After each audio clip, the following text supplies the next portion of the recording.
Hi everyone, welcome to our webinar today. We will get started in just a few seconds, but as we wait for everyone to come in and get settled, I will put a link in the chat for everyone.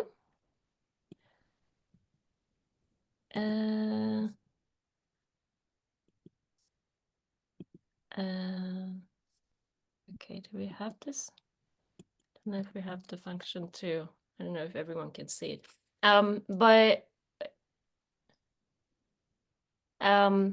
Yeah, so welcome again.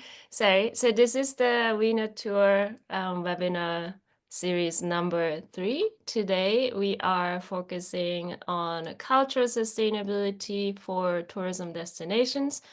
And we will have an opportunity to share some examples, ideas, and some inspirations to help you in better understanding these key concepts around cultural sustainability, and also hopefully good practices that you can apply to your own destinations. And as some of you may know, our webinar series is part of a overall e-learning program that WeNaTour is offering to everyone. And because of that, one of the things that we have for everyone who's participating in the webinar series, as well as those of you that are taking the online learning course, is to guide you through these processes with some of these key tools and templates.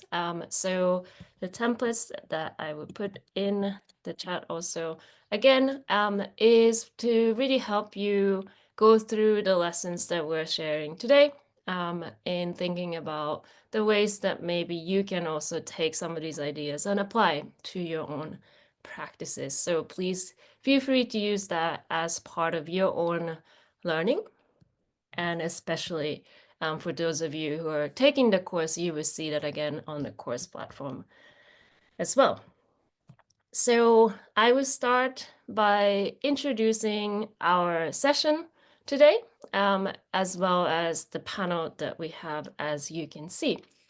My name is Ayako Ezaki. I will be moderating our session today, and it's my pleasure to welcome everyone to be part of this session. And I represent TrainingAid and focus on training and consulting in sustainable tourism. And TrainingAid has been working with the partners of WeNaTour to support efforts related to training and learning in the WeNaTour project. I will also, shortly after this, talk a little bit more about the project itself.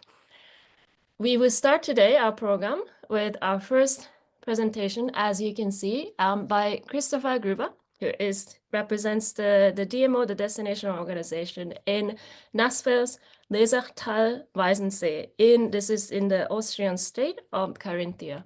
And some of you may have already seen one of the WeNaTour case studies highlighting this region. Today, we will be learning about one of the key initiatives that they have focused on slow food. We will also have a presentation from Adina from Transilvania University of Brasov. Is going to be guiding us through key concepts around cultural tourism, culture in travel experiences. And we will also hear from Michael Jungmeier from Carinthia University of Applied Sciences, who's going to be sharing a specific example from his region, looking at alpine cultures and their relationships with tourism. We will also have then, the last presentation will be from me. I will be discussing a little bit more on how we work on measuring a lot of these cultural sustainability points that we're talking about today. Throughout the session, you're welcome to use the chat and to share your comments and ideas and so on.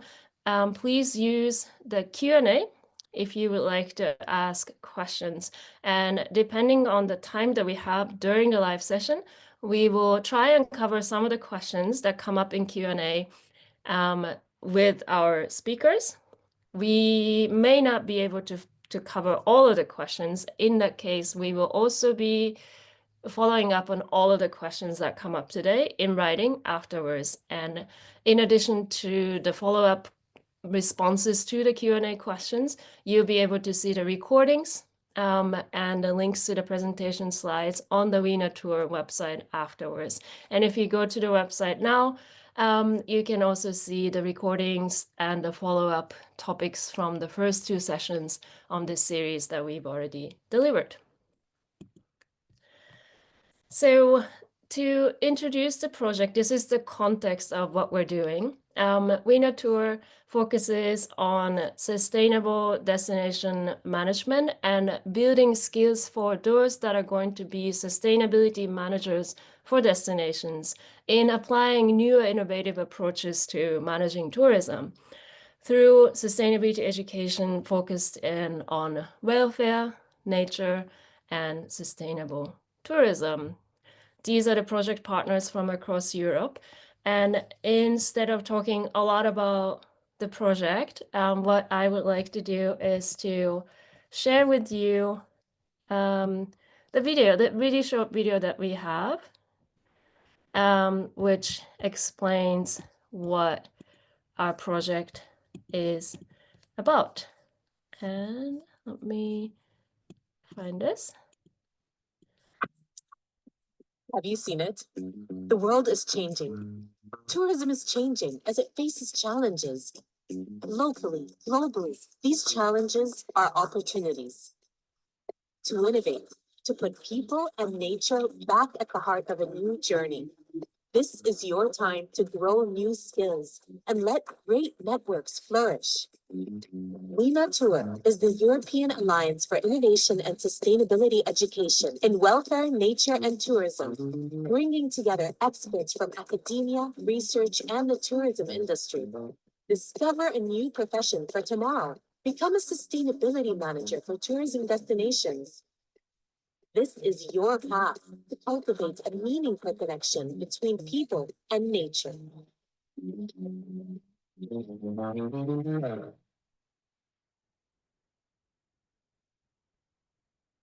Okay. So that's us. Let me go back to the presentation.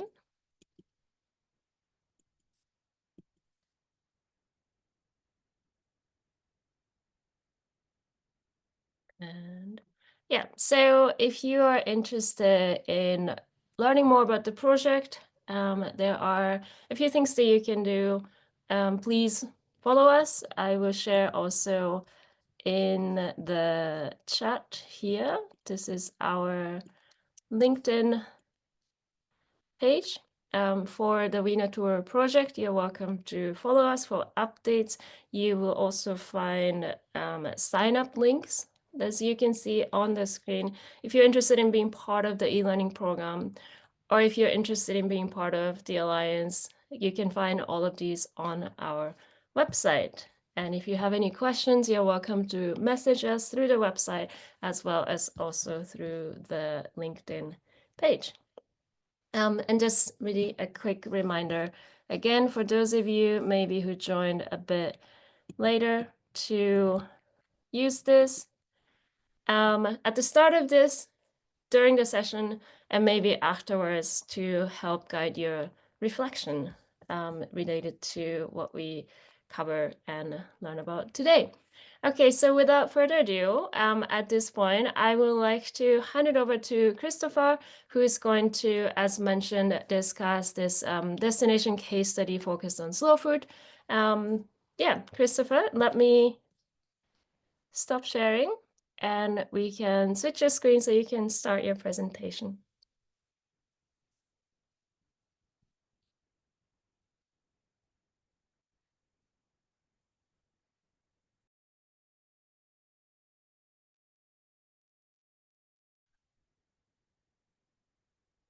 Christopher, you're still on mute, so you know.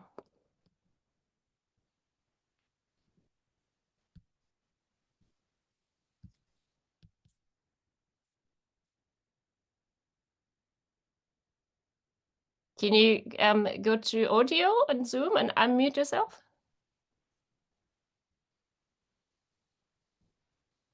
Let me see if I can ask.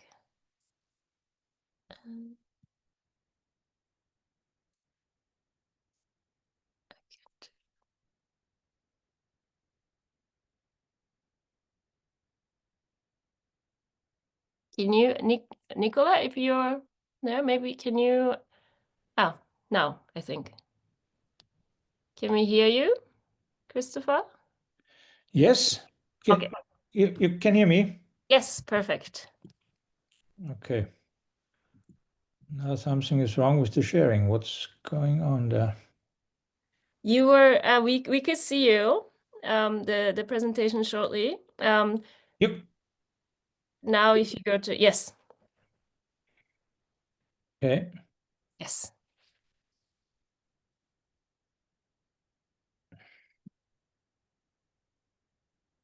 So yes, a very very warm welcome from Carinthia. Hello, guys. In advance, all the best for your studies and for the future on the universities. We from the Austrian government and the Austrian Climate Fund, we 4 years ago we got the title for the most sustainable tourism region in Austria and to develop it. And one of the main decision criteria why we got this was the project Slow Food Travel, which we developed in behalf of Slow Food International, which is located in Piedmont, in Bra. We have been asked, together with the Carinthian Tourist Board, to develop the Slow Food Travel. What is the travel product based on the slow food idea?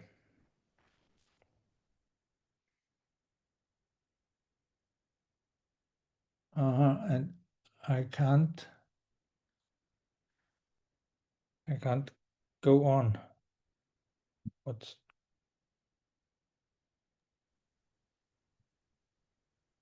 Now we see the second page. okay? Just a short introduction. What is slow food? What does slow food mean? It's quite simple: good, clean, and fair. Good stands for traceable origin.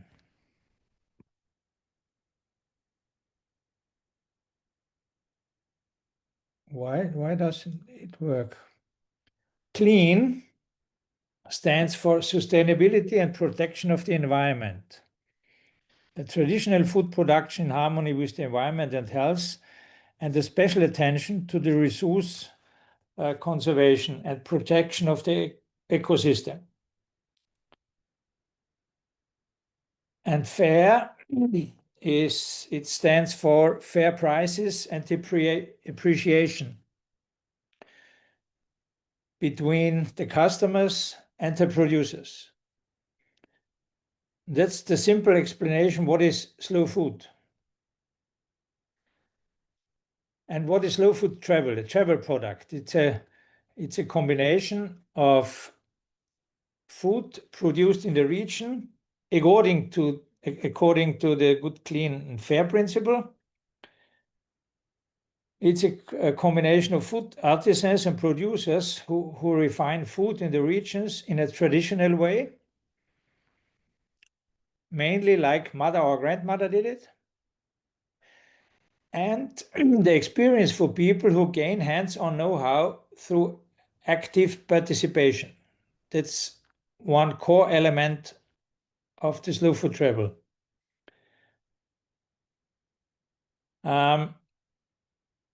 More than 300 years before Jesus Christ was one of the philosophers, it was Confucius, who said, "Tell me, and I will forget. Show me, and I may remember. Involve me, and I will understand." And that's the principle of slow food travel. Slow food travel itself contributes to the transfer of knowledge, raises awareness of local and regional agriculture and food craftsmanship, it sensitizes people, producers and locals to local and traditional production and processing methods, and makes special production methods accessible to locals and guests, so they can be part of the production. It aims to bring about a positive change in consumer behavior in the area of food.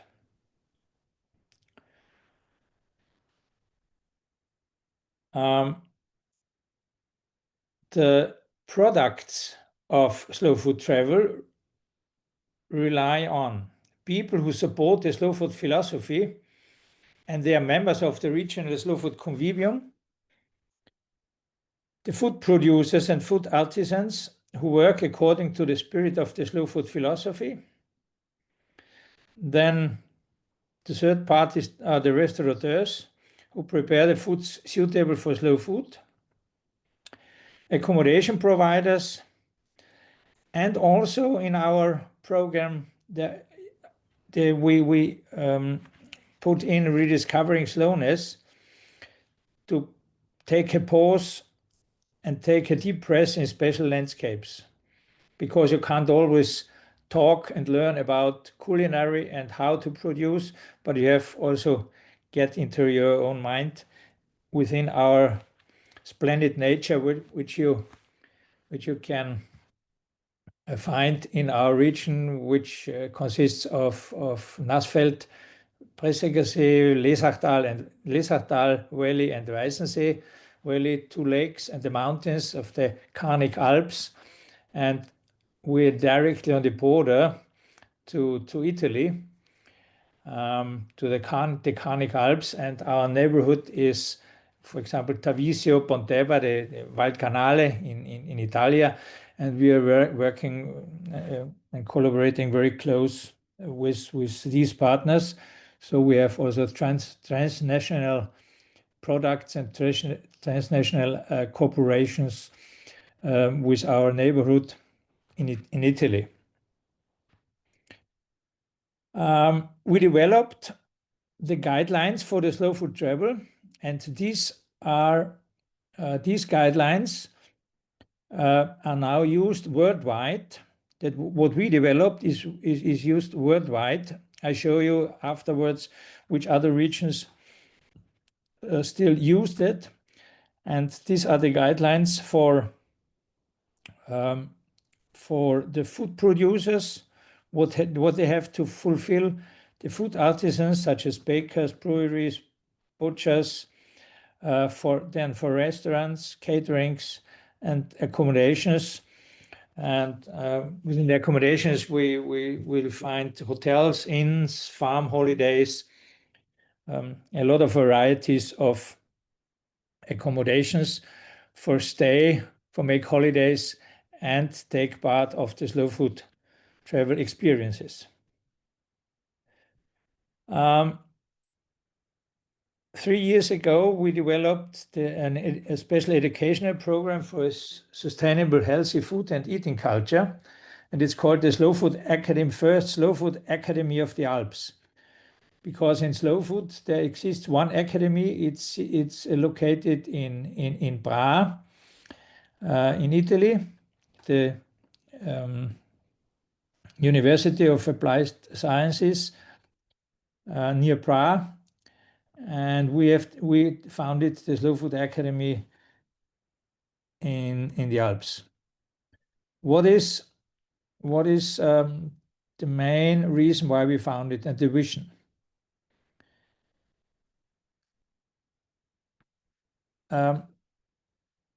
We want people to increase knowledge about healthy and sustainable, primary healthy and sustainable produced food, the health benefits, and production, refinement, and enjoyment of healthy food. Providing incentives for climate-friendly food handling and knowledge about sustainable healthcare through healthy food and healthy eating. who can be part of the programs: trainees, then professionals and the self-employed in catering, agriculture, and the food trade. Just people who want to know even more about food. Then we have programs for teachers, pupils, and students in training who want to expand their knowledge in a hands-on way. Then guides and hosts, as well as people who pass in their knowledge of sustainable options in organized and guided tours. So that the guides don't only talk about the nature and the landscape and what's the cultural meaning, what's the sense, what's the name of these mountains and these mountains, but they also talk about sustainable products offering in which we offer in the region for the locals and for guests. And last but not least, we offer it for all consumers, guests, and visitors, for people like we are who are in the webinar, who see a sustainable, healthy food and eating culture as an important part of their own lives. That's the target group. And improving knowledge along the value chain, we offer presentations, then hands-on workshops, so everybody is part of the production of nutritious, symposia and events, and exchanging experience, because also exchanging within the family of the partners who join Slow Food Travel is one of the main things that everybody learns from another: how to produce, how to presentate, how to sell, and how to increase their income.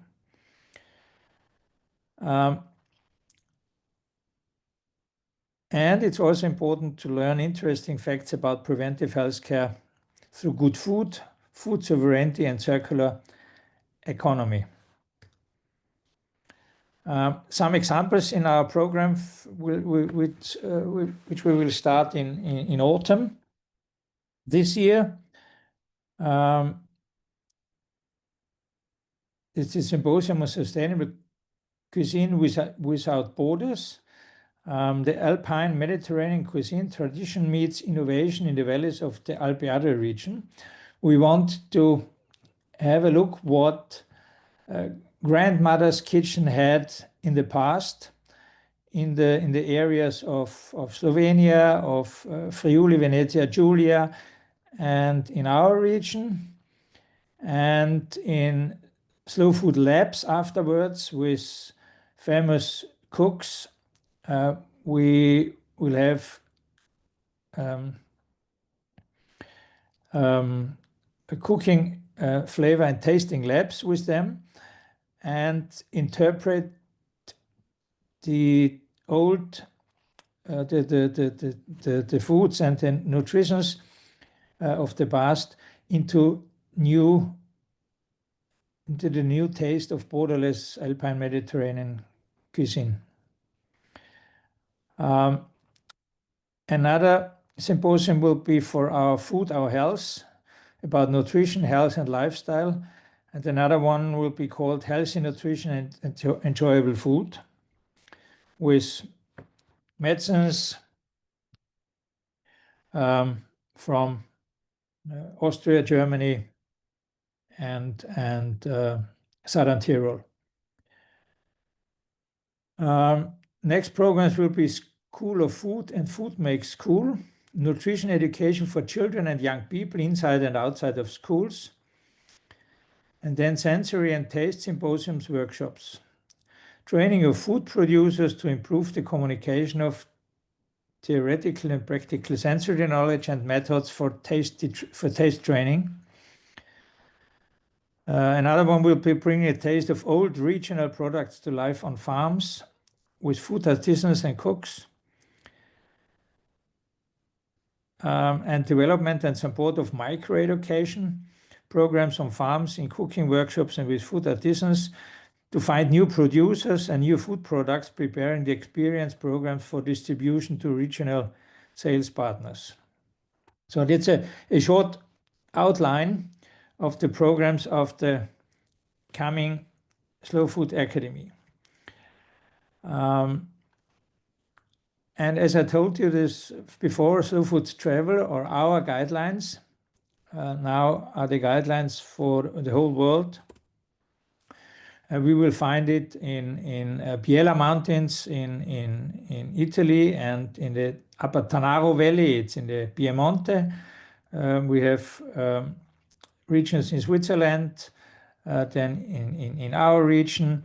We had study groups here from the Philippines, from Chile, from last year from the Arabian Union,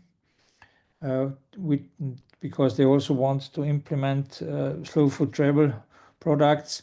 And our guidelines are used as a basic, but the typical culture and the typical growth and the typical nutrition of the countries are in each country different. But the main guidelines, the main rules are from our guidelines. But the main guideline is not written in the book for the guidelines. The main guideline is that people think, live in the meaning of good, clean, and fair, and they have this meaning in their heart and in their stomach. That's the most important thing, and you can't learn this. It is whether you have it in your mind or not. So if we take new producers into our corporation, we don't only have a look on the criteria, but we talk with them and to get the feeling if they are fit to join us or not. And that's the main guideline for the whole product. In the whole country of Carinthia, we have the Slow Food Carinthia Corporation, and exists of slow food villages. We also developed, what is a slow food village? We developed also for Slow Food International. Then another part is the slow food in schools, the Cooks Alliance, then the Slow Food Presidi. I will just get to it. The Slow Food Travel, how I explained to you. The Slow Food with hosts and some further slow food corporations. Every year we have about 300 to 500 locals and guests take part in hands-on workshops every year. A joint marketing of the activities. These are one of the contributions to a world of good living. Further training for members, knowledge transfer, clean food, presentation of food, and marketing and developing a producer and buyer community. It's one of the contributions. I want to give you some examples with what we succeed also in a part of the experience where many people take part. An example, one farmer, which was a cheese producer. His sons, one has been working in Vienna and one has been working in Spain, and they first didn't want to come home to overtake the farm. When they heard that the whole region will stick on and collaborate in the slow food travel product and pulling on a string in the same direction, they returned home and overtook the farm. Another one who is producing the typical white maize in the valley of Galtal was also the question, who will overtake his farm? His son decided, because of the project, to overtake the farm. Now they bought new land to set on white maize anymore. They make a big job and increased, and after half a year they are sold out with the white maize, and they are thinking about what we can do further on to enlarge because of the project. In the valley of Carinthia, in about 1,500 meters above sea level, the Jörgeshof family started with cheese production and milk production. In all the regions, we see that bakeries close in our region because of the cooperation of Slow Food Travel. A bakery hired 3 additional bakers, and also a farm in the Lesachtal Valley has been founded, and they also work together with Slow Food Travel. So you see that the cooperation convinced people to come in our region, like 2 guys from Upper Austria. They now live in our region. They founded the Slow Food Presidio Transnational Kletzenbieren. It's Pere Klotzen in Italia, and it's a transnational product with a guy of the Valcanale in Italia and one of in our region, and they founded also the first fruit tree nursery in the Carinthia Valley. Then we founded the Slow Food Presidio Lesachtal Brot, and Slow Food Borderless. It's a market of good taste. That's also some contributions and some things we succeed in our region and get a close collaboration and a close understanding between tourism and Landwirtschaft, tourism and farmers, which is very important in our days when we see how especially young people are thinking of sustainable, of what is a region making a sustainable tourism, and so we think with the project of the most sustainable tourism of Austria, we are on the right way. Finally, okay, if you want further information and experience and holiday offers, you will find it on www.slowfood.travel. And so, guys, thanks for paying attention.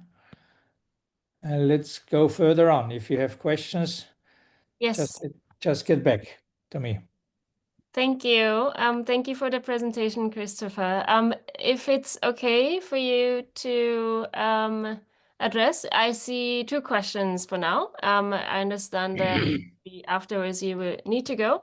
But the first question is related to the concept of circular economy and the connections between the slow food concept and the circular economy concept, which I think you've highlighted also, that there's a connection.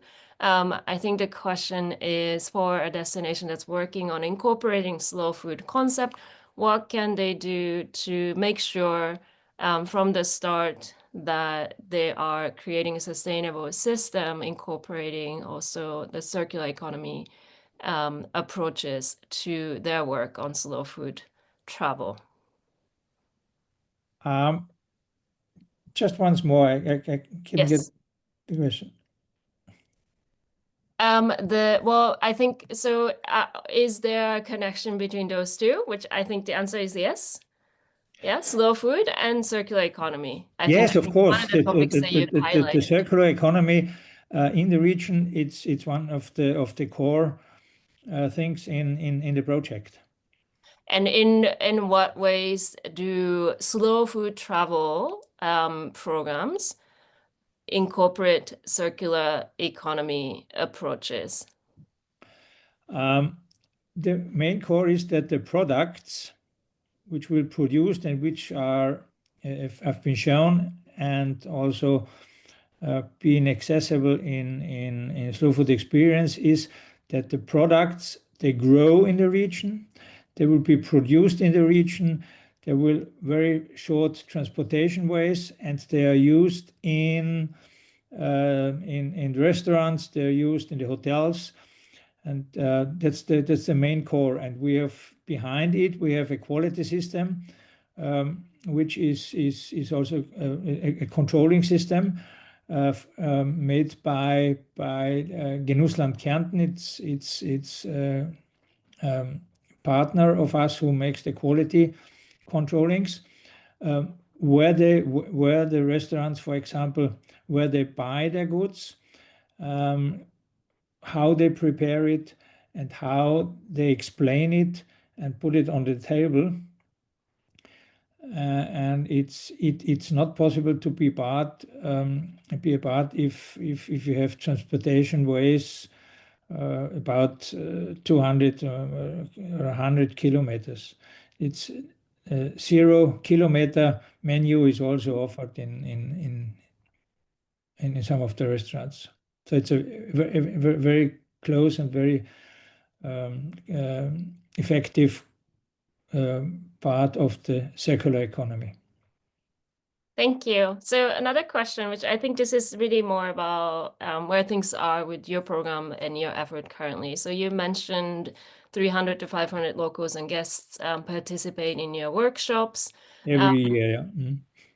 Is this the question is this a big number? Is that do you has this grown over time? Is this growing? Are you aiming to increase? And what's next for you? Yes, it grew step by step. We got more when we started with the Slow Food Academy, because we have very interesting international trainees here and supporters, and then it decreased. And what we are looking for in the future, we will divide the workshops for the locals and the guests coming into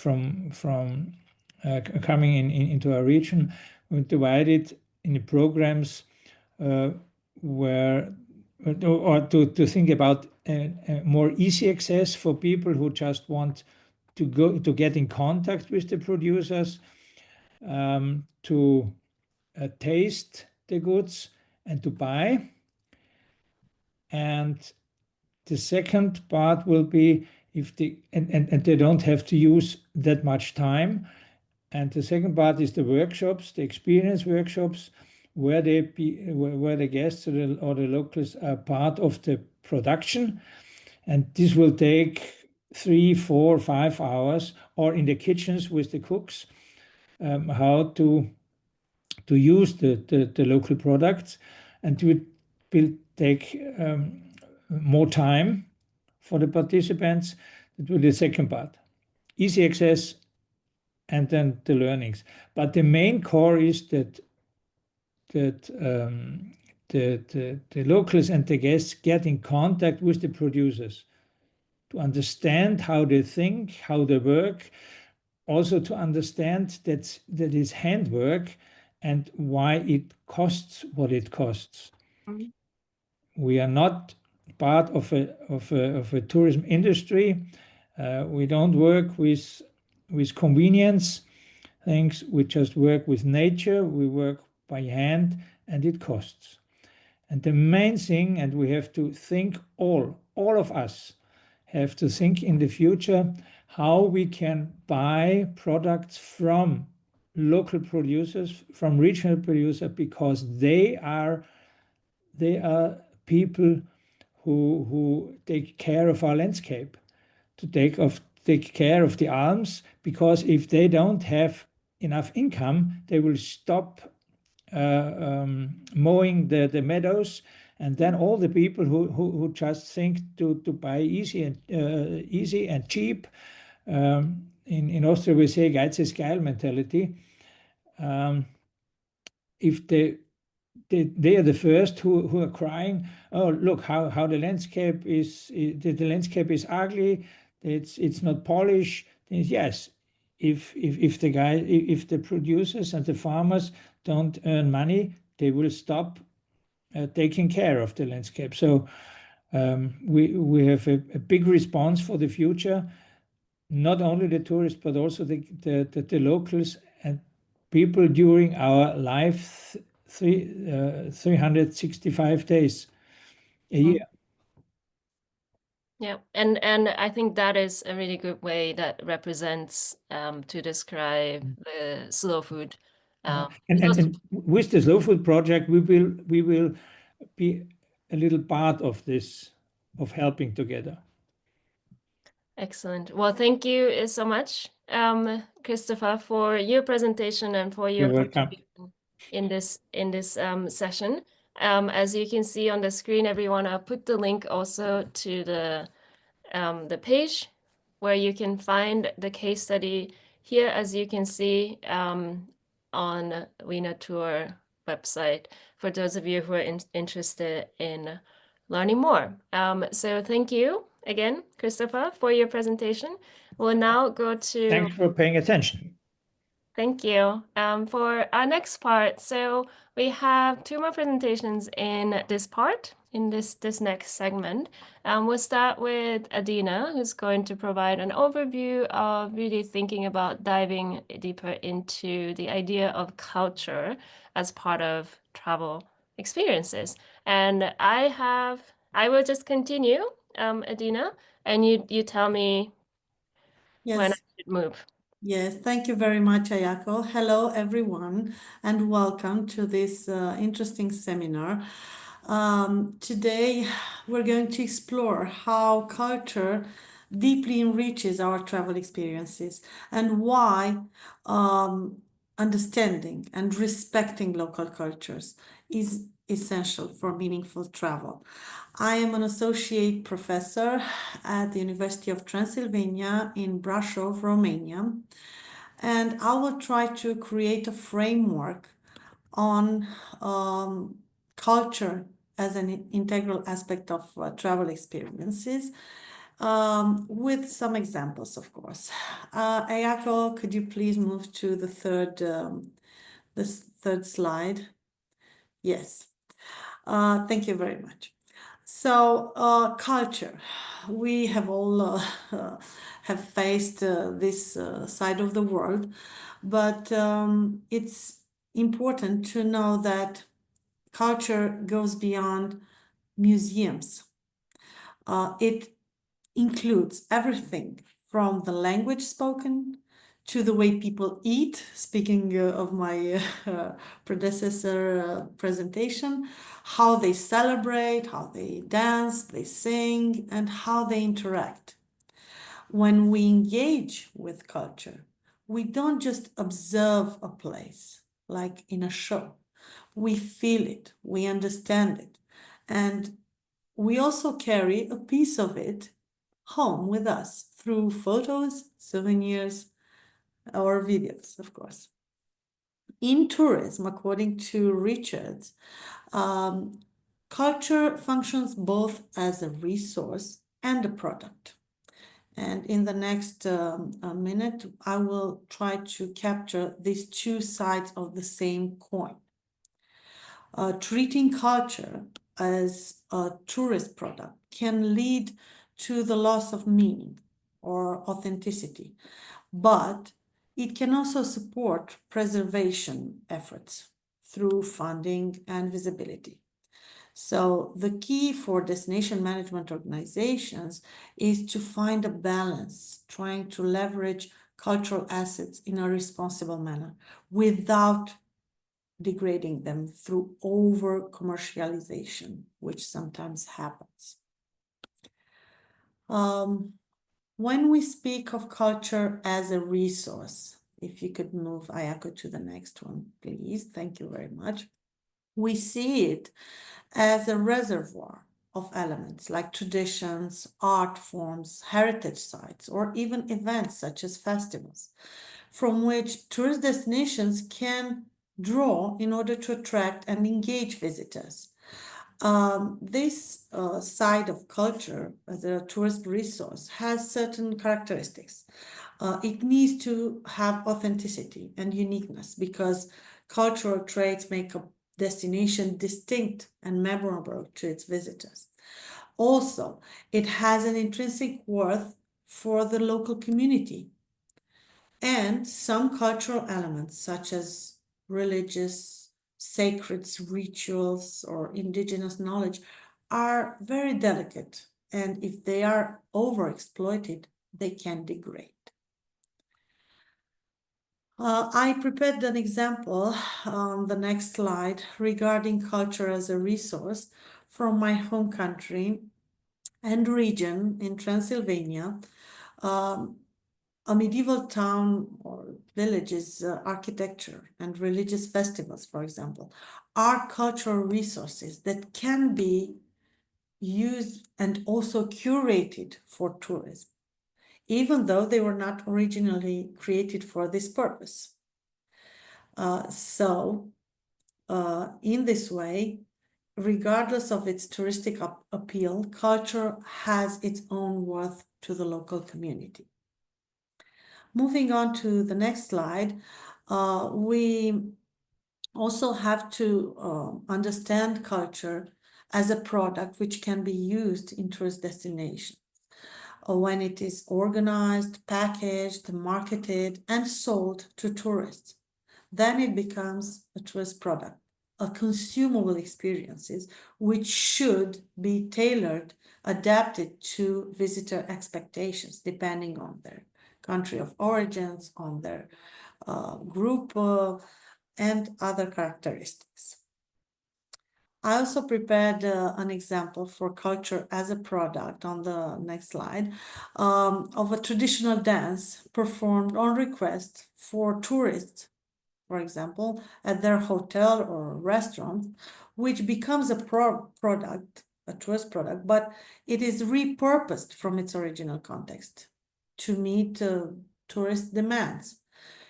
It uses the original dance, but it puts it in a different context. In this sense, there are other key considerations which need to be taken in consideration. First of all, it brings money, it brings revenues. So these products are part of the tourist value chain, and they can bring support to local economies, but only if we manage them in a sustainable way. Moreover, commodification is another aspect. The thing is, when we over-commercialize cultural assets, it can lead to a loss in their emotional or religious or social significance, and they are no longer considered authentic. I also prepared an example regarding the preservation of traditions in the Alps, the Alpine folk music and dance in Tyrol and Bavarian Alps, which are considered a tourist attraction, but there are many initiatives which make that possible, like the local clubs and music groups who keep these traditions alive with their families, within their local schools, trying to teach children the traditional dances. Also through events like the Alma trip. I'm not an Austrian language or German language speaker. I hope I'm pronouncing it well. If not, you can correct me, please. Or in Austria, or Tegernsee, or the International Schuhplattler Festival in Bavaria in Germany, which usually attract large amounts of people for public performances of dance, music, and traditional alpine costumes. Also in Austria and Tyrol region, they integrate folk culture into cultural tourist packages, trying to keep authenticity at the same time and ensure that the performances, the performances are respectful to the community and they involve local community members, not just international dancers. Another example relates to the revitalization of crafts like lace making in Bruges, in Belgium. The Belgium or Bruges Destination Management Organization, Visit Bruges, highlights lace as a symbol of local craftsmanship in all its online and offline marketing communication. And it also promotes travel itineraries with this theme. They also have the Concentrum, the Lace Center in Bruges, which is at the same time a museum and a training center. They offer daily live demonstrations of traditional bobbin lace making, and they also include this in the City Pass in Bruges, trying to attract heritage-focused tourists. And they also have an event, an annual event, Open Air Lace Fair, which attracts international visitors and many crafts people from the area.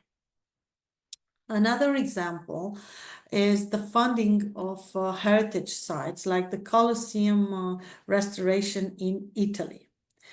The Colosseum, which is a global icon and it draws more than 7 million visitors annually, is managed by the Parco Archeologico del Colosseo, which is reinvesting ticket revenue into conservation and services. They have special access tickets like underground tours or night visits, which generate higher income that directly go to restoration of this cultural site. Also, restoration projects are now accompanied by interpretative signage and exhibitions about the conservation process and how it worked.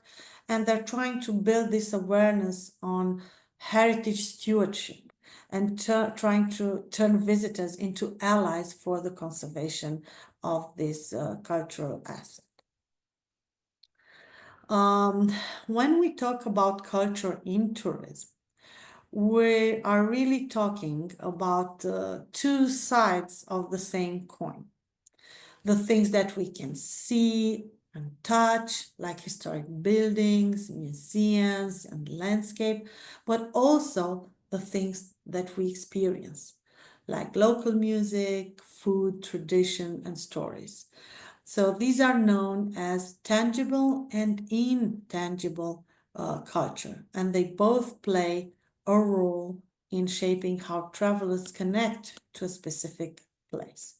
I prepared some examples so that you can identify a better connection between the tangible culture, like the Colosseum in Italy, the Louvre Museum in France, the Stonehenge in UK, the timber-framed houses in the Alsace region in France with its traditional architecture, or the Cinque Terre historical landscapes in Italy. On the other side, intangible culture is about language, like the Gaelic language in Scotland, or music, like the fado in Portugal, or dance, like the flamenco in Spain, but also food traditions, like the Italian pizza making, or Belgian chocolate craftsmanship, but also spiritual practices, like the pilgrimage to Santiago de Compostela in Spain, and storytelling, like the Greek mythology, or the Grimm brothers' fairy tales, or the Hans Christian Andersen tales. All are included in this intangible cultural heritage. I also prepared an example on how destination management organization can present and promote the intangible heritage from my own country in Bukovina region in northeastern Romania, where a local destination management organization called Țara Dornelor promotes the craft of painting eggs. Eggs are usually painted for Easter but they are sold throughout the year, which has been practiced for more than 100 years. And it is very closely connected to embroidery art from the traditional Romanian folk costumes. And in a small village in this destination, which is included in UNESCO Heritage, over 30 women paint eggs throughout the year, and you can visit their houses to learn the secrets and to buy their products. Visitor management in cultural tourism is not easy.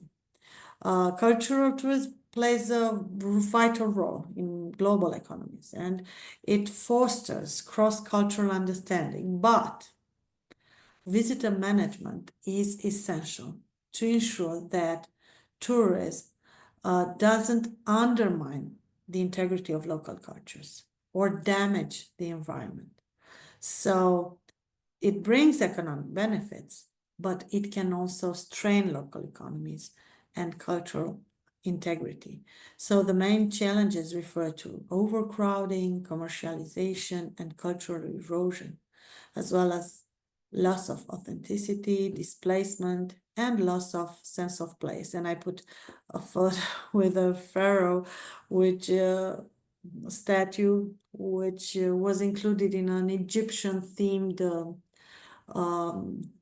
day in a mall in my hometown in Brasov, which is far beyond what the Egyptians would appreciate as their symbol of culture. There are many visitor management tactics which can be addressed in order to minimize the negative impacts of cultural tourism, like timed entry, specific entry times for visitors, which ensure a more controlled flow of people and a more enjoyable experiences, like the Vatican museums, where visitors are required to book a specific time slot online. Also, putting a maximum number of visitor caps per site, per day, or per year, or per month or week, which can help protect it from overuse. This is the case of the Alhambra Palace in Granada, Spain, which has a maximum of 6,600 visitors per day allowed, or the Santorini Island in Greece, in the port of Fira, which has a maximum visitor cap of cruise passenger of 8,000. Also, offering guided tours with guided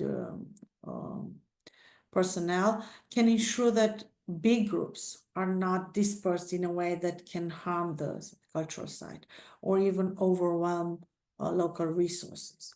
It's the case of the Neuschwanstein Castle in Bavaria, in Germany, or the Krumlov Castle in Czech Republic, for example.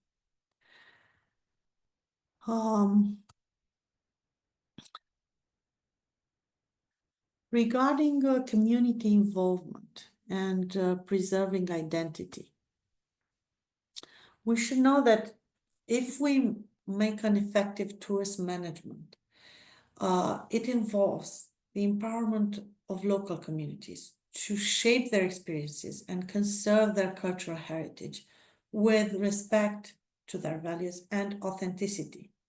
So by involving locals in tourist planning, we make sure that the community benefits both from an economical and cultural point of view from tourism. So community involvement means that we must also engage them. So effective visitor management requires input from these local communities to ensure that tourism brings all this good impact on them. Destination management organizations should therefore ensure that local communities have control over their cultural traditions, values, and practices, and how they are represented and shared with visitors. I gave another example from my home country in Romania, in the ecotourist destination Colinele Transilvaniei. Transylvanian highlands would be the English version. Here, they have many initiatives to promote, but also to involve locals in creating meaningful experiences for visitors. So one example is in Viskri, a little village with Saxon heritage, where a female artisanal community of handcrafts is using old traditions and techniques, and they make beautiful handmade creations which are sold in a local boutique. Or in another village, a craftswoman with her friend manually weave carpets and curtains with traditional patterns, which are an important piece of Transylvania history. Or the Coal Valley in another village outside of Viskri, where visitors can actually witness a century-old craft, which is the making of charcoal, and which is done by combining slow-burning wood with peat and straw. And a horse-drawn carriage ride through the valley of the coal makers makes visitors live long lost transportation mode, which is not as present in our times. To conclude my presentation, I would say that culture drives travel by offering authentic experiences and stories that actually attract visitors. So at the same time, tourism should preserve heritage by supporting sustainable practices that protect these cultural resources, and also empower local communities by involving them in the tourist management process, and also by ensuring that they also have benefits from an economical and social point of view. Also, we must consider that culture is not just a product. It's a process which is lived by certain people and shared with visitors. And as tourist professionals, we must ask not just how many visitors come, but also how deeply they connect and how respectfully they engage with local culture. Thank you very much for your attention. My presentation is over, and I'm waiting for your questions. Thank you, Adina, for your presentation. I think that I think this resonates a lot with all of us working in tourism. At this point, I propose we will move to our next section, next presentation from Michael. And then following that, at the end of this section, we can maybe, if we find the time, address some of the questions, which you can all see in the chat in the Q&A as well. But I would like to hand the screen over to Michael Jungmeier from Carinthia University of Applied Sciences. And I think that this goes really nicely together as Michael is going to be discussing how culture is shared and presented. So with that, over to you, Michael. Thank you. We're seeing this your screen, but the slide in the editing mode, just so you know. If you can put that on full screen. If that works. Now it should work. You see the full screen now? Not yet. We see the normal PowerPoint editing. Ah, okay. Do you have two screens? I have only one screen, Okay. therefore I'm surprised, and it worked previously. So I try again.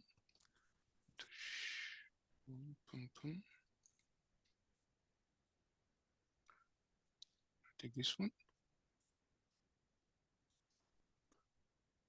Yes, perfect. Better now? Okay. Yep. Thank you. So thanks for this, and I'm sorry for this funny kind of presentation that I give in this Zoom. This is a technical miracle and we could not solve it before. My name is Michael Jungmeier and I'm the second speaker from Carinthia. Thank you for inviting me and sharing just a few thoughts related to alpine pastures that relate very well to the previous two presentations, maybe by going a little bit deeper into one phenomenon that is linked on one hand to production and local production as it was presented and reflected by Christopher, and on the other hand relates to culture as it was presented by Adina. When talking about alpine pastures, I experienced that the German word Almen or Alpen, which directly translates to Italian malghe, for example, does not have an appropriate English translation. This means that an alpine pasture is only one element of Almen, like because Almen are whole cultural landscapes, whole systems that can be experienced and understood, and they go much beyond these single pasture questions. When there is, I do not know why I cannot move my slides. I try again.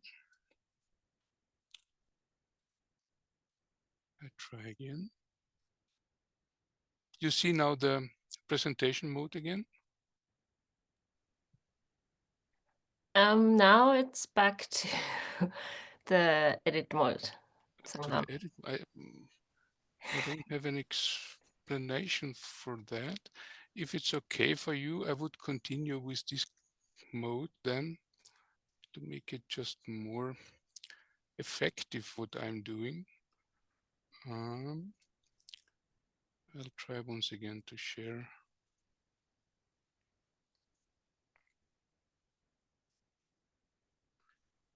You see now the presentation mode? No. Not yet. The edit mode. Yeah, no more. Sorry, now you see the edit mode again? No. Now Yes, you see. it's the edit mode or the. Oh, sorry, we keep in the edit mode and I go to the next. Yes. And I come to the next slide, maybe a very well-known movie poster, The Sound of Music. Call it kitschy, traditional, very nice, very well-known movie. Michael, sorry, we're not seeing it somehow. It's still on the first slide.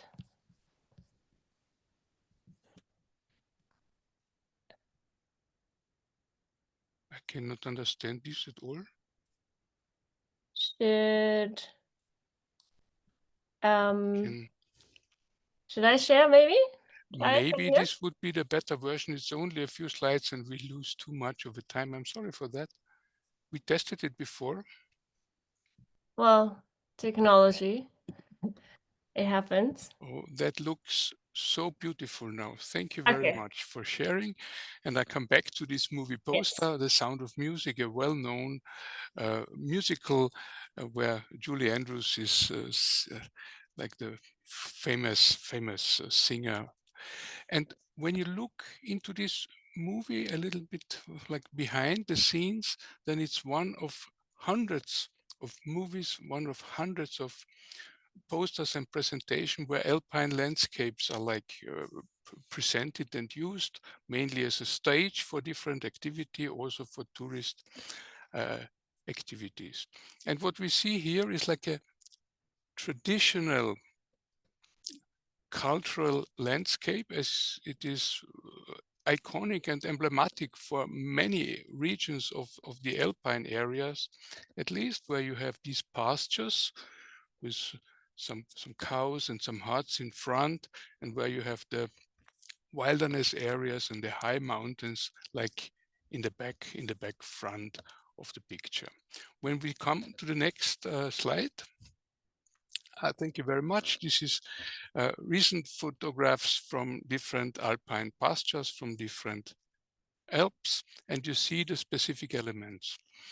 When we dig deeper into the word cultural landscape, culture is going back to the Latin word cultura, which means maintaining an area, making use of an area, making something grow.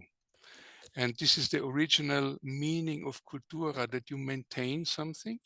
And cultural landscapes are maintained landscapes. If you don't have people living there and working there, they would lose their very specific characteristics and their very specific cultural and also economic and social elements. The three elements that form somehow these alpine pastures you see on the picture on the left, it's of course the farmer, the person or the persons or the groups or the associations being responsible for, in that case, the production, but on the other hand also for the maintenance of the site. We see the cow, somehow emblematic and symbolizing different types of livestock that you would have in alpine pastures, of course. Cows are very prominent. And the third element you see is the pasture itself, an element that is like shaped by nature, but that goes beyond nature. In a traditional rhythm of using these alpine pastures, it would be a rhythm that in the early summer, mainly in June, the whole livestock, some of the people and some elements of the household would go up to the pastures, in some cases in steps, in some cases only to one, like Alpe or Malge, live there for 2 or 3 months and then go down with the livestock and with the household again. And Adina mentioned this Almabtrieb, which is a small kind of festival where at the end of the summer you would bring down the cattle again. And this is some kind of tradition that you celebrate this, that you bring back home cattle and people like in a safe and healthy manner again. And this type of land use is very, very old. It goes back not only decades, on centuries, in some cases a few thousand years even. So it was a very, very old type of land uses that is connected with many traditions, with a lot of knowledge on this very specific place, on the very specific ways of handling and of using it. And on the other pictures, you see characteristic pictures of these alpine pastures. And as I said before, they are really emblematic for alpine landscapes. On the next picture, now we need to look behind this nice and harmonic picture, and this is indicated by the development of agriculture, not only in Austria, but in all alpine space, and in and in all alpine space, and in many countries of Europe, that of course the agriculture is declining. All traditional forms of agricultural practices are slowly disappearing because of many different reasons. And when we lose agricultural entities and when we lose farmlands, then usually the less attractive areas that produce less yield, of course, and this is mainly the high elevation pastures, they disappear first. They will get out of use first, whereas the agriculture is concentrating on the most attractive places. And this is something that we have to face, and that leads to very specific developments outside in the pastures. One of the main development is that you have less and less and less personnel out there. So always less people need to maintain these large areas. And usually they are under high pressure and they cannot handle any further activities. They cannot handle further reparative work. And this leads to quite some conflicts, as I want to show you on the next slide. You see it here that, of course, that tourism can be, not necessarily are, but can be an additional task for managing these pastures. There is from time to time incidents between the tourists and the livestock. There is, in some cases, call it misbehavior by some of the guests, leading to some erosions and things like this. On the other hand, of course, and this is what Christopher presented so nicely, the alpine areas, the alpine huts, the alpine pastures can also be places where you can consume dairy products, for example, where you get best ever cheese, where you get best ever milk products that lead to a direct income by the tourists that can be used by the farmers as well. Therefore, it is very important to always think about the synergies between these two, like partners, agriculture on one hand and tourism on the other hand. And I was quite impressed by this example of these slow food activities here in Carinthia. Congratulations to that.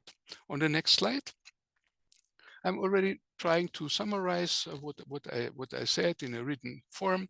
So these alpine pastures, Almen, Alpe, Malge, they are the origin and the heart of the alpine cultural landscape.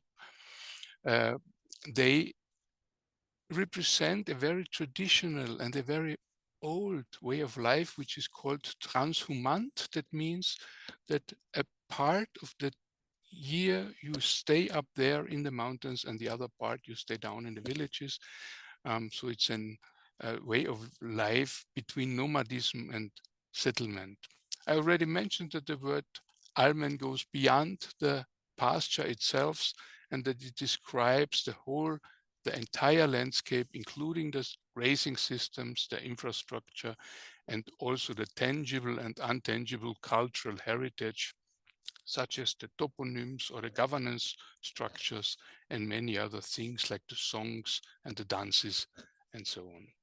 The tourist offers and the presentation of the destination are very often associated with alpine pastures. We saw it also in today's presentations.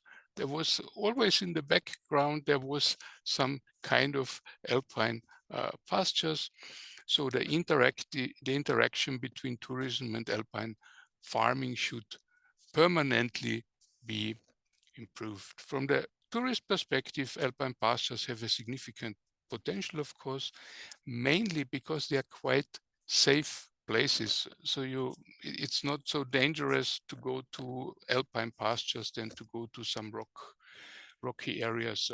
Somewhere you have a good infrastructure usually. And this, from the touristic perspective, this is iconic landscape that really represent the Alps. From the ecological perspective, it's characteristic landscapes where you have an intertwining of culture and nature. You have a very specific biodiversity. We could talk about this for days and days, maybe on an excursion somewhere in the future. And also it is something that can be described as smart and very sustainable and very site-specific ways of sustainable uses and land uses. And therefore, I just want to conclude that in the extremes between intensification of some of the malge and some of the agricultural fields and abundant on the other side, there is an important balance that needs to be found.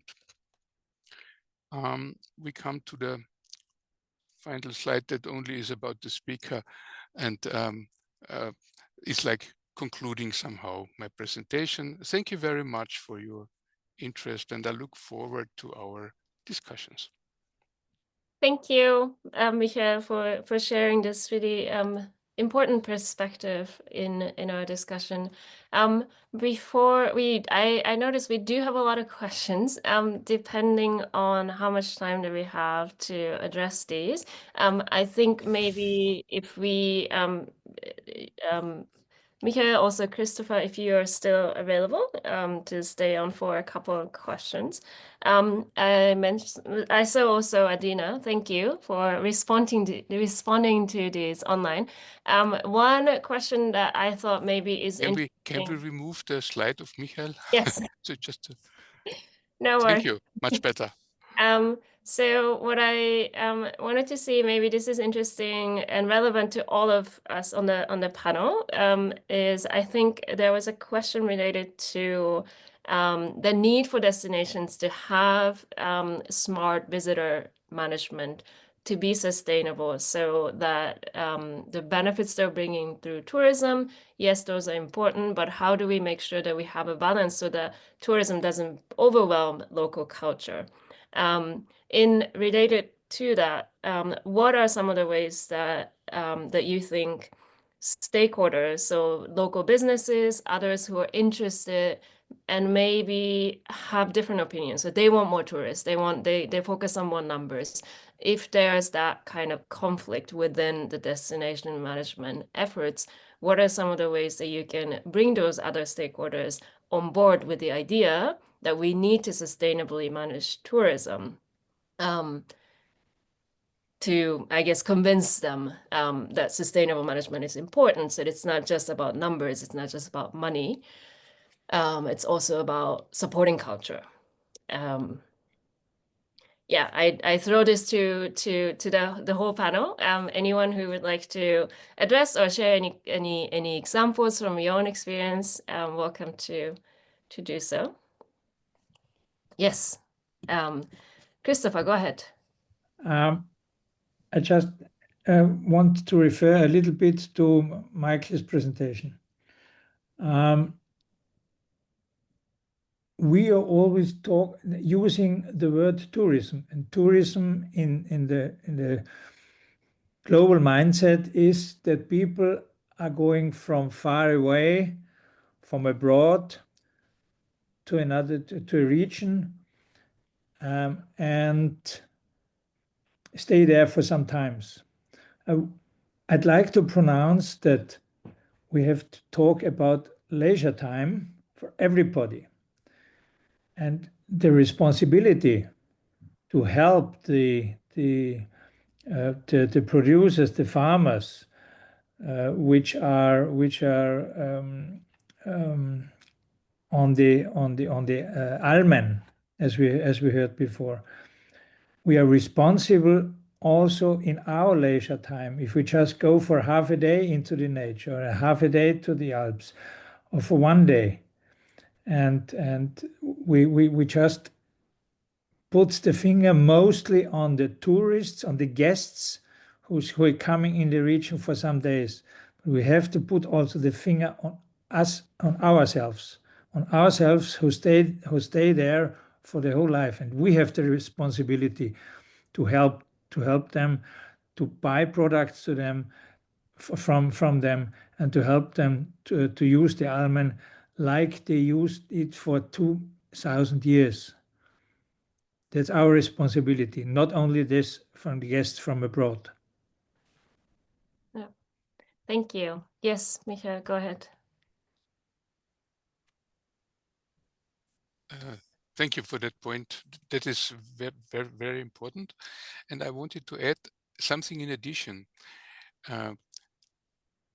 When we talk about tourism reaching to a local culture, we are always scared about the local culture, and we consider the local culture to be something like stable.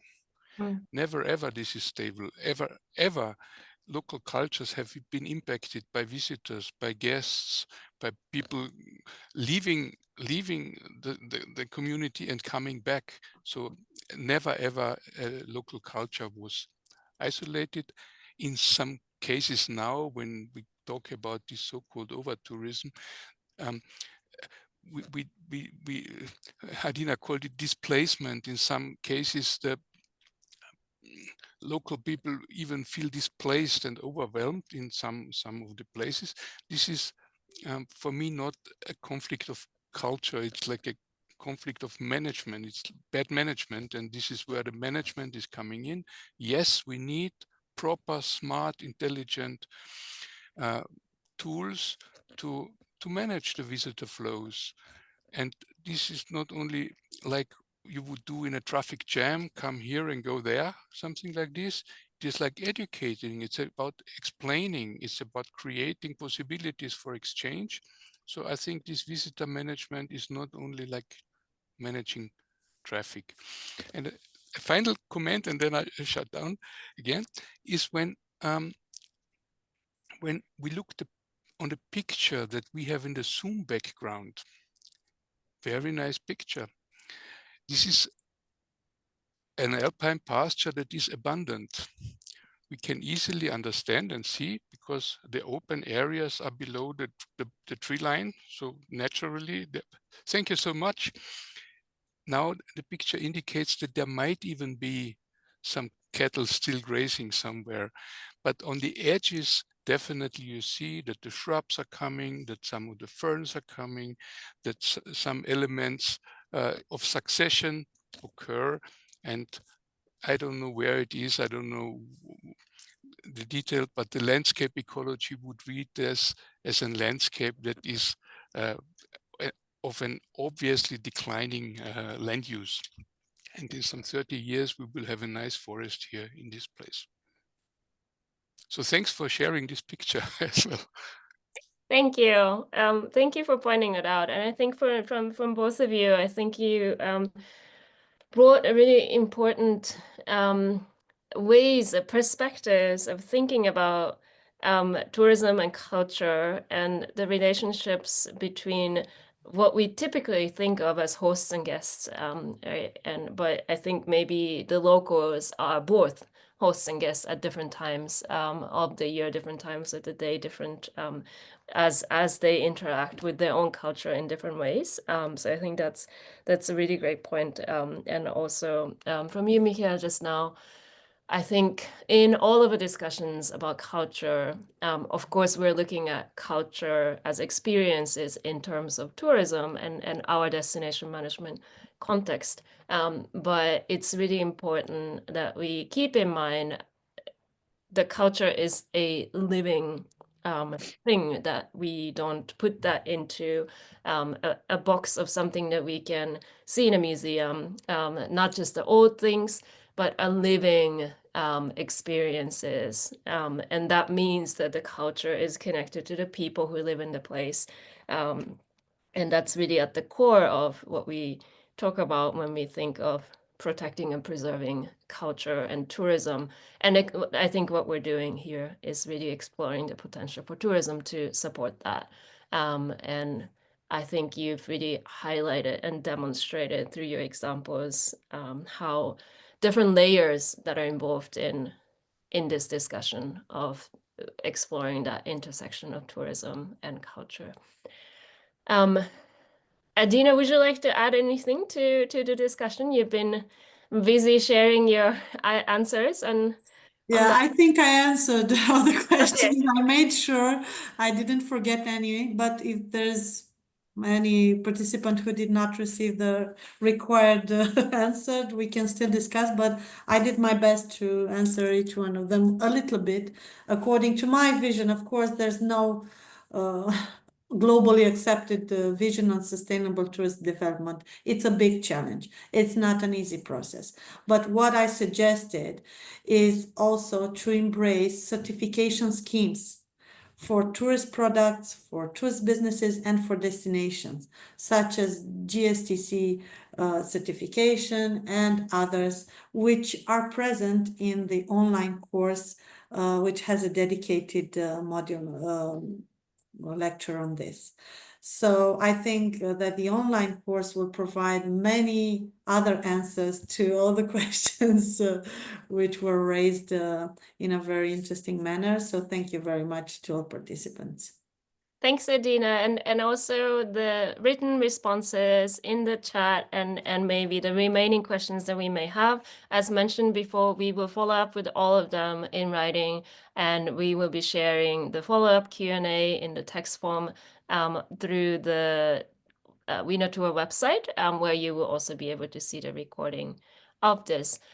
Here are some of the prompts that you can see also in the learning guide document that we shared earlier. And these are the questions that we will encourage you to be thinking about. So in this next part, I will have a short presentation that looks at the question of, so what do we do to measure all of this, what we're talking about? And then we will wrap up the session and see if we have any time to address any questions live. If not, as mentioned before, we will be making sure to address all the questions afterwards. So in this next part of the presentation, our focus, as mentioned, is looking at within the theme of sociocultural sustainability in destination management, how can we measure what we do? Because as we say in sustainability management, we can't manage what we don't measure. And even within these areas of social and cultural sustainability, it's important that we think of setting goals and monitoring our performance in a way that is measurable, because measurement and using measurable targets allows us to not only understand the impacts that we're creating, understand what we're doing, but also monitor progress over time and keep ourselves accountable to our stakeholders. And this is one of the frameworks that we can use to gather ideas and information related to what to measure and how. And the European tourism indicator system, as we've already mentioned in the earlier part of the sessions, includes a section also addressing social and cultural impacts. And here are just a couple of related indicators in this area. So when we talk about cultural heritage and local identity, what are some of the things that we can be looking at to measure? So it might be measuring through, for example, regular surveys, resident satisfaction with the impact of tourism on destination identity. We've already highlighted the concept of sense of place. So that's the character, the feeling of a place that the local people are very familiar with and hopefully proud of. And the impact that tourism can bring to that is a very important aspect of cultural sustainability. And by really monitoring satisfaction of local residents, this is one way that destinations can ensure that we are creating, through tourism, positive impacts on culture and preventing negative impacts on culture.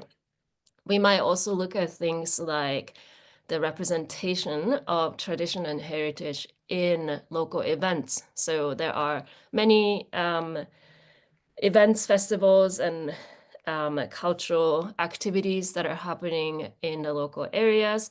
How much and how well some of those traditional cultural experiences and expressions are represented can be a measure of success as well. When we think about measure of success, I just want to highlight this idea of measuring KPIs or key performance indicators to make sure that we are approaching our measurement and monitoring activities with objective evaluation. And we are objectively evaluating the effectiveness of what we do, not just the amount of things that we produce or the number of actions that are taken, but also looking at how effective are we in reaching our goals. And that's why even in these areas like cultural sustainability, which compared to things like when we think about in the environmental area, when we think about things like reducing energy consumption, carbon emissions, and so on, that where you can put specific numbers to what we do, we may not consider cultural and social sustainability spheres to be quite so directly measurable. But because of even so, but maybe because of it also, it's very important in these areas for us to be using useful and meaningful KPIs to be measuring what we're doing. So what are some of the examples of what destination should be measuring?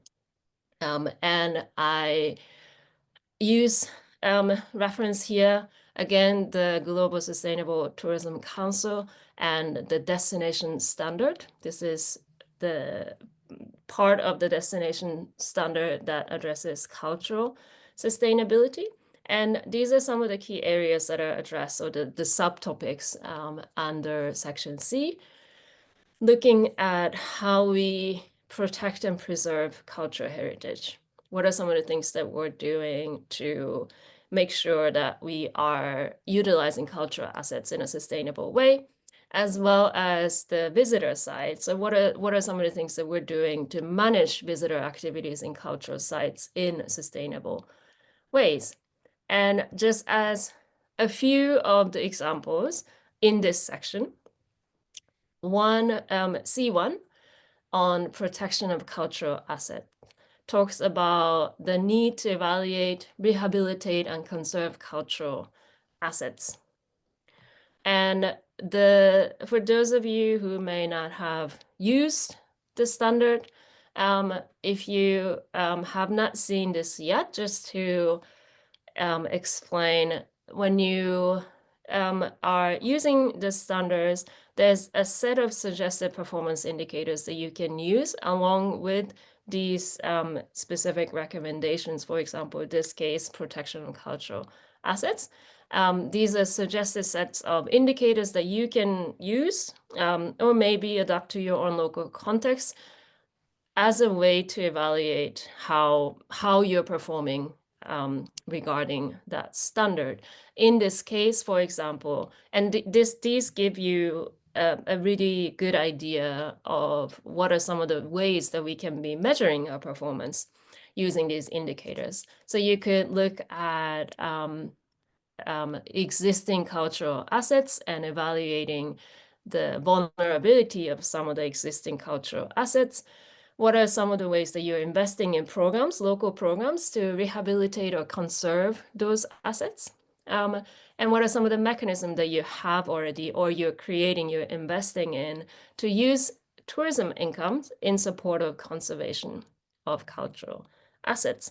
So those represent some of the examples of ways for you as a destination management organizations to make your efforts in cultural sustainability more measurable in a concrete and tangible way. Here's another example looking at traditional access. So the first example that I shared was really about protection and preservation of cultural assets. This part talks about empowerment of local communities, because as we've learned about already in this session, cultural sustainability and working with local cultural heritage is not just an exercise of tourism management, it's a work of collaboration between tourism stakeholders and the local stakeholders, residents and community members. So it's important that what we do in tourism in terms of providing access for visitors to access cultural experiences do not negatively affect the local people's ability to continue to enjoy and participate in their own cultural activities and local traditional expressions. And in this area, we can also use some of these suggested indicators to really think about ways of making our efforts more measurable. So we should be looking at how we define and monitor the accessibility of those places to local residents in terms of stakeholder engagement in this topic, but also more broadly in anything that has to do with sustainability management and stakeholder engagement. One of the ways that we can measure our efforts is really collecting evidence, records of meetings, some of the notes that we collect from as a result of those meetings, and so on. And what are some of the tangible specific actions that we're taking to maybe improve conditions if there are some issues that we're seeing in terms of traditional access. Another aspect of cultural sustainability in the GSCC standard for destinations is education and engagement. So looking also at how do we share those cultural experiences with visitors, we need to be providing accurate, meaningful interpretation of cultural experiences to visitors. We can also see these examples of performance indicators that gives us some ideas of how we can make these efforts measurable. So this is something that we can think about. I think this is a good exercise for all of us if we are using a standard like this, or if you're referencing good practices. So if we were to work on these specific points, what measurable targets could we set? As a destination organization, if we are saying that, okay, we need to be creating mechanisms for using income for tourism to support conservation of cultural assets in the cultural sustainability sphere, what can be some of the ways that we can measure our efforts? What can be our concrete and tangible and meaningful targets to set? As with all the different topics that you can see. In this case, for example, we could think of a number of preservation projects that are successfully completed that can be measured over time. It might also be important for you to look at the satisfaction rate of local stakeholders with those projects, so that not just that projects have happened, and as a destination organization, you implement those projects and you call them success. Maybe you should also be measuring and setting targets specifically for measuring the satisfaction rates or feedback, positive feedback from local stakeholders related to those projects. And similar to that, there are those, I think, the steps that we need to be taking are really making those aims that we have in cultural sustainability measurable in a tangible way, so that we set meaningful targets and we measure and monitor our progress over time. Here are some really good and interesting examples of destination organizations that are really implementing specific indicators of success that address sustainability efforts, and specifically in relation to our topic today, cultural sustainability. So Destination Canada has an overall program called Tourism's Wealth and Wellbeing Index that is looking at not just the traditional performance measures, but beyond those typical measures of visitor numbers and so on, measuring impacts of tourism in terms of their contributions to wealth and well-being of local communities. And one of the pillars is engagement, which really looks at, really relevant to our theme today, local cultures, how tourism can support local communities to thrive in terms of their practices and participation in the local cultures. And these are some of the indicators that are used for measuring wealth and well-being contribution in the area of engagement. For example, community openness, so the residents recognize the positive impact of tourism on their quality of life. Cultural resources, how the revenues from tourism is being invested in stewardship of cultural assets. Cultural representation, this might be able to be seen in things like language diversity, as well as perception of representation of the indigenous cultures in different parts of Canada. You might also be able to measure things like the vibrancy of culture and tradition by looking at measures such as how financial investment and support for arts and cultural tourism and experiences. Another example comes from Finland, Healthy Parks and Healthy People.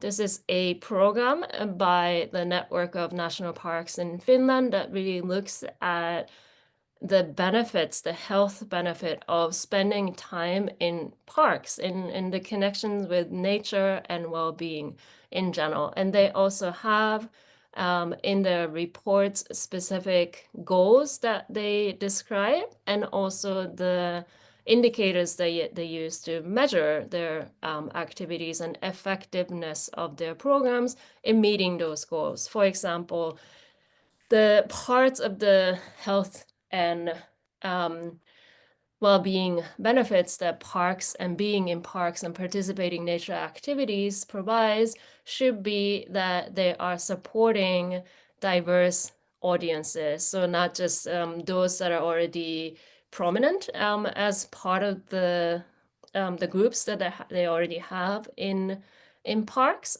but also including those that may come from social backgrounds that are traditionally not well represented as well. By using indicators such as how the parks are communicating about the suitability of sites for different user groups, and how the parks are engaging with those communication materials, and how the participants are engaging with those materials and content. Another positive outcome of spending time in nature can be strengthening family ties. So spending time together with your family members in natural environment, and measures that can be used to support those goals can be, what are some of the events that are being offered, programs that are being offered through the park activities that really support this goal of strengthening family ties. Maybe programs that are catered to families or kids. Or maybe you can also look at your audience base, attendance patterns, participant feedback to see if the programs that the parks are providing are really benefiting those target audiences in support of this goal. More broadly, and a social goal that this program has is activity in nature should support sociability and rehabilitation. So really looking at those that may come from disadvantaged backgrounds and how spending time in nature can help them integrate better into society and support their well-being. Again, there are specific indicators that they can use in terms of looking at the number of participants, the pattern of participation, communication programs, and so on, and how in the long term, not just in individual programs, how the programs are successful and retaining their audience in their efforts and so on. So these are great examples of real life destinations that are using good KPIs, meaningful KPIs to measure goals that are really relevant to cultural sustainability as well as community well-being. And last topic of inspiration that I have to share is an example from an initiative called Wonderful KPIs. And this is a program that is led by Cuidadores de Destinos, which is, it translates, I think, to caretakers of destination. And I think that concept itself, I think it aligns very much with the discussions that we're having on destination stewardship and regenerative approaches to tourism. And the Wonderful KPIs, part of the program, this shares this approach that says, start measuring what truly matters to your place. Go beyond traditional metrics. Imagine new indicators that measure relational, cultural, and ecological well-being and tourism success. Develop living indicators for what cannot easily be measured. And I think that this advice fits very well with some of the examples that we shared before from destinations and what we can be doing in this sphere of cultural sustainability, because it's really, as we've highlighted throughout the session, it's really about community well-being that really enables our work in supporting cultural sustainability. So the good example of that can be from wonderful KPIs is, for example, measuring well-being of local residents, families, through bird songs that can be recorded in their living space, which can be an indicator that they have a healthy ecosystems where they live, but also they have access to quiet in their living spaces that is not too much disturbed by traffic noise and otherwise. And that, I think, is the message is really that in addition to our usual performance indicators, which should be as destination organizations measuring, the message, I think, is let's expand our minds to think about well-being and what really matters to our local communities, and think of creative ways of measuring them. And by doing so, I think the setting of goals and defining of indicators is a way for us to then start prioritizing them in our planning of tourism and destinations. So I think that's a really good lesson for us to keep in mind. And with that, thank you for your attention.